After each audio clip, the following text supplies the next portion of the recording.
ఎవరో అని కృంగిపోతున్నా, ఎవరో నిన్ను పట్టించుకోవట్లేదని, ఎవరో నిన్ను గమనించట్లేదని, ఎవరో నిన్ను అర్థం చేసుకోవట్లేదని కృంగిపోతున్న నీతో ప్రభు చెప్తున్నాడు, నేను నీ హృదయాన్ని చూస్తున్నాను. వాళ్ళందరి ఎదుట ఆయన నిన్ను ఇది మొదలుకొని హెచ్చించునుగాక, గణపరచునుగాక, ఆయన నిన్ను ఆశీర్వదించునుగాక.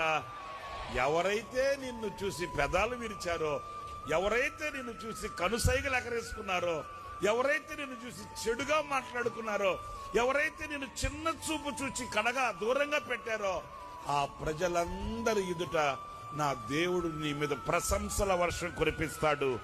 నీ భారం తొలగిస్తాడు, నిన్ను క్షమిస్తాడు, నిన్ను నూతన వ్యక్తిగా ఆయన మారుస్తాడు. సమాజంలో విలువ కలిగిన వ్యక్తిగా నిన్ను మలచి మార్చి ఆయన